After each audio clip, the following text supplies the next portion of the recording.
Welcome to an Easter Monday gardening video. Here's a new place to show you, not been here before. This is my potting shed, and this is possibly the heart of where a lot happens in my garden, particularly greenhouse and an allotment. This is where I start off a lot of my seeds. So there's third phase tomatoes which have been moved on. There's some aubergines which are a bit slow and steady. Again, some earlier versions of the third sowing of tomatoes. They're waiting to be moved on into bigger modules now. This is an interesting specimen, Georgia Candy Roaster Squash, which I was given, grown about by North American native Indians, and apparently it's a very sweet and very good keeper. Number two, we've got some of my favourite seed trainers, root trainers there, which they've got French beans in, dwarf French beans, which once they're up and hardy they'll go out probably beginning of May. Good. Just see that the parsley starting to germinate. Two varieties, the flat and the curly. This is a second attempt because I used some old seed which didn't come. I should have known better. The smaller the seed, the shorter its life. The bigger the seed, the longer its life. Here we have, yes, they're coming away nicely. Some cucumbers which are be grown in the greenhouse. These are an all-female variety, so we don't get bitter cucumber. The courgettes are coming on quite well. And then at the back there's a few salvias and dahlias which I've taken cuttings from. So this is where it all starts.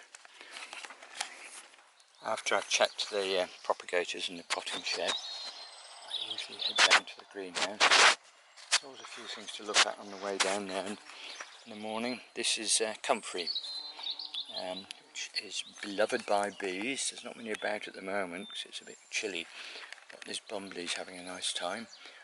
It's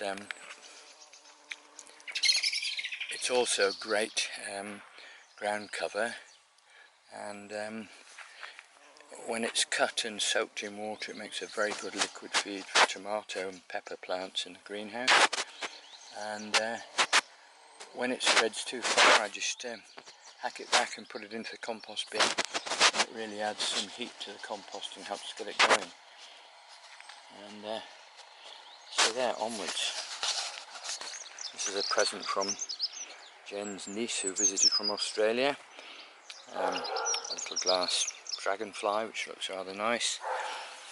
Some very welcome spring visitors, the Snake's Head Fritillaries.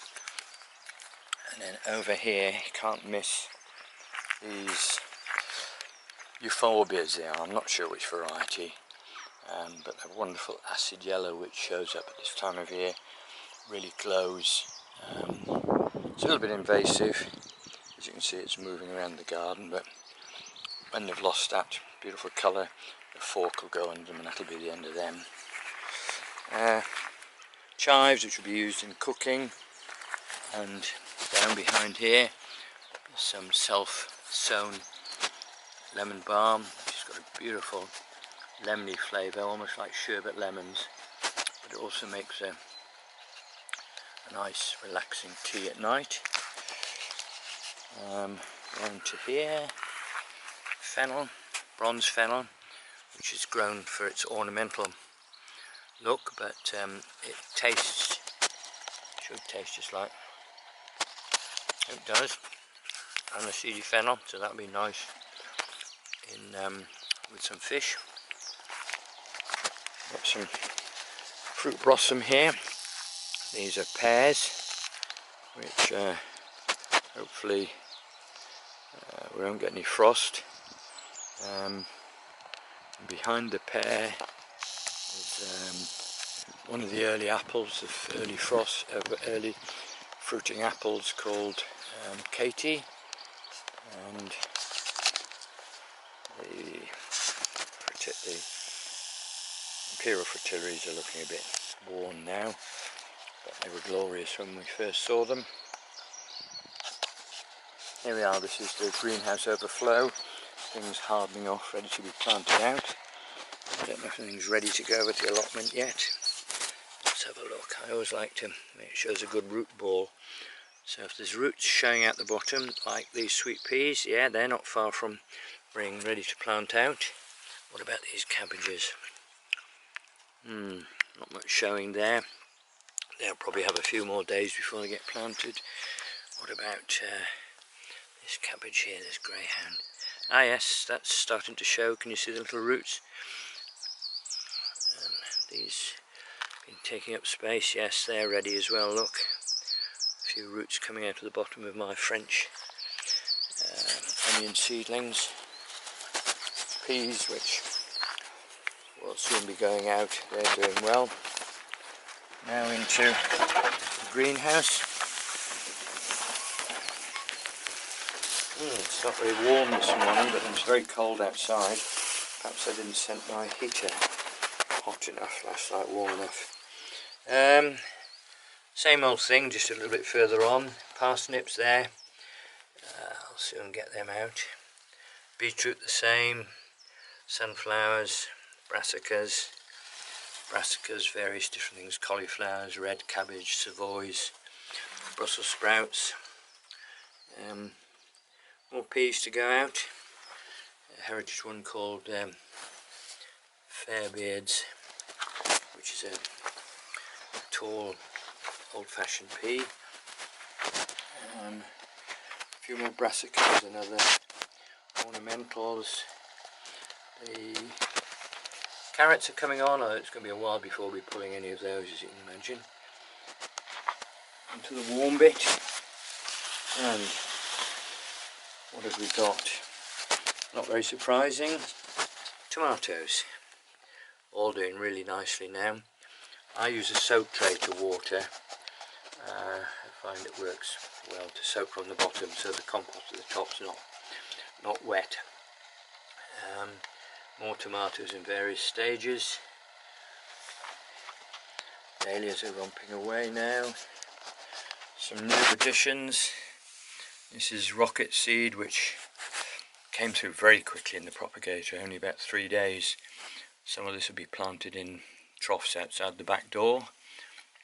A thing called American Landcress, which is not showing yet, but that's wonderful. It overwinters and we're still picking last year's crop. Some purple frilled mustard as well. That's a nice addition to salad. And again, some will go to the allotment and some will be in a trough outside the back door. Lettuce is getting close to moving on. Here we have some cayenne chili peppers, which these are really hot ones, so have to be used carefully. Some celeriac seed. They're difficult to grow. You really need really good, heavy, well manured soil, which I haven't got, and these should have been started a bit earlier to get them away, but it's always worth a try. More brassicas, more little lettuce plants. Here you can see how the grapevine has grown a lot since I last showed it to you. Particularly likes the warmth in here. As you'll see on the way out, I'll show you what the cooler bit of the greenhouse looks like. Here we have some ridge cucumbers, the outdoor ones. Getting them grown on nicely. Another surprise, a few more lettuce and some tomatoes. The salad peas. Under here, no sign yet, but I've just sown my sweet corn. Always does nicely. Lovely fresh sweet corn. And that's about it. Just thought, let's have a look and see what last night's temperature was. It's only about 5 or 6 degrees. Obviously hadn't set the fan setting high enough. No, I hadn't. It should be up to about here. I'll remember to do that tonight. I'll turn it off now during the day. And then the vine through here, as you can see, the warmth does make quite a lot of difference. They are growing away nicely, but nowhere near as much as in the warm inner sanctum. So that's about it for now. I'll just remember before I leave something else I wanted to show you. Something I consider vital tools for greenhouse work. These are my dibbers. This was a present, very nice wooden dibber for putting in larger plants. A little one with the choice of ends for making holes in pots. And this is a very useful tool for lifting small seedlings to prick out. And I used this one to make a hole in a pot earlier, something that had done quite well in the propagator, but I had to move it on. It might have melted. And yeah, there we are, an appropriate little plant for Easter. I think they call that chocolate bunyas.